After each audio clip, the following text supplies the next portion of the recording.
முதலமைச்சர் விஜய்க்கு கேரள முதல்வர் சதீசன் கடிதம் எழுதியுள்ளார். இந்த கடிதத்தில் குறிப்பிட்டுள்ள விவரங்கள் குறித்தான தகவலை பதிவிடலாம். வணக்கம். கேரள முதலமைச்சர் தமிழ்நாடு முதலமைச்சருக்கு கடிதம் ஒன்றை எழுதியிருக்கிறார். அதில் கட்டுமான பொருட்கள் அந்த 3 மாத தடையை மறுபரிசீலனை செய்ய வேண்டும் என அதில் குறிப்பிட்டிருக்கிறார். குறிப்பாக புவியியல் அருகாமை, பண்பாட்டு பிணைப்பு, பரஸ்பர ஒத்துழைப்பின் நீண்ட பாரம்பரியம் ஆகியவற்றின் அடிப்படையில் கேரளாவும் தமிழ்நாடும் எப்போதும் ஒரு தனித்துவமான மற்றும் நீடித்த உறவை பகிர்ந்து வந்துள்ளதாக அந்த கடிதத்தில் அவர் குறிப்பிட்டிருக்கிறார். குறிப்பாக திருநெல்வேலி, தென்காசி, கன்னியாகுமரி மாவட்டங்களிலிருந்து கேரளா கற்களின் போக்குவரத்து கணிசமாக பாதிக்கப்பட்டுள்ளதாக குறிப்பிட்டுள்ள அவர், கேரளாவின் பல தேசிய நெடுஞ்சாலைகளை செயல்படுத்துவதற்கு தேவைப்படும் கற்களின் முக்கிய ஆதாரமாக இந்த மாவட்டங்கள் பாரம்பரியமாக இருந்து வருவதாகவும் தெரிவித்திருக்கிறார்.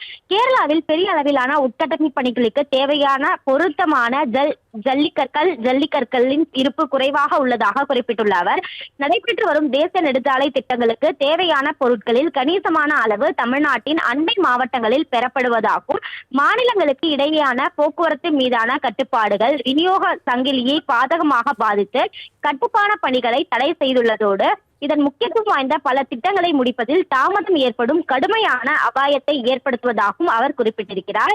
இந்த நிலையில்தான் இந்த பிரச்சனையை விரைவாக தீர்ப்பதில் தமிழ்நாடு அரசு முழு ஒத்துழைப்பையும் வழங்கும் என நம்புவதாக குறிப்பிட்டுள்ள அவர், எனவே அந்த 3 மாத தற்காலிக தடையை கனிவாடன் பரிசீலித்து உரிய பதிலை வழங்க வேண்டும் எனவும் கேரள முதலமைச்சர் தமிழ்நாடு முதலமைச்சருக்கு எழுதியுள்ள கடிதத்தில் கேட்டுக்கொண்டுள்ளார். முதலமைச்சர் விஜய்க்கு கேரள முதல்வர் சதீசன் கடிதம் எழுதியுள்ளார். இந்த கடிதத்தில் குறிப்பிட்டுள்ள விவரங்கள் குறித்தான தகவலை பதிவிடலாம்.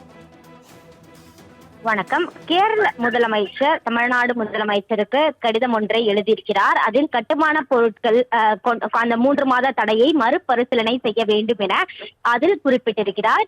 குறிப்பாக புவியியல் அருகாமை, பண்பாட்டு பிணைப்பு, பரஸ்பர ஒத்துழைப்பின் நீண்ட பாரம்பரியம் ஆகியவற்றின் அடிப்படையில் கேரளாவும் தமிழ்நாடும் எப்போதும் ஒரு தனித்துவமான மற்றும் நீடித்த உறவை பகிர்ந்து வந்துள்ளதாக அந்த கடிதத்தில் அவர் குறிப்பிட்டிருக்கிறார். குறிப்பாக திருநெல்வேலி, தென்காசி, கன்னியாகுமரி மாவட்டங்களிலிருந்து கேரளா கற்களின் போக்குவரத்து கணிசமாக பாதிக்கப்பட்டுள்ளதாக குறிப்பிட்டுள்ள அவர், கேரளாவின் பல தேசிய நெடுஞ்சாலைகளை செயல்படுத்துவதற்கு தேவைப்படும் கற்களின் முக்கிய ஆதாரமாக இந்த மாவட்டங்கள் பாரம்பரியமாக இருந்து வருவதாகவும் தெரிவித்திருக்கிறார்.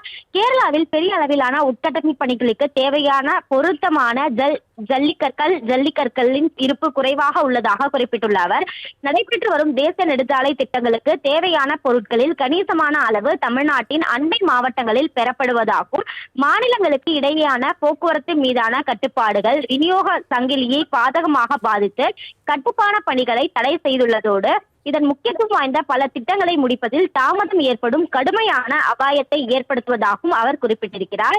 இந்த நிலையில்தான் இந்த பிரச்சனையை விரைவாக தீர்ப்பதில் தமிழ்நாடு அரசு முழு ஒத்துழைப்பையும் வழங்கும் என நம்புவதாக குறிப்பிட்டுள்ள அவர், எனவே அந்த 3 மாத தற்காலிக தடையை கனிவாடன் பரிசீலித்து உரிய பதிலை வழங்க வேண்டும் எனவும் கேரள முதலமைச்சர் தமிழ்நாடு முதலமைச்சருக்கு எழுதியுள்ள கடிதத்தில் கேட்டுக்கொண்டுள்ளார்.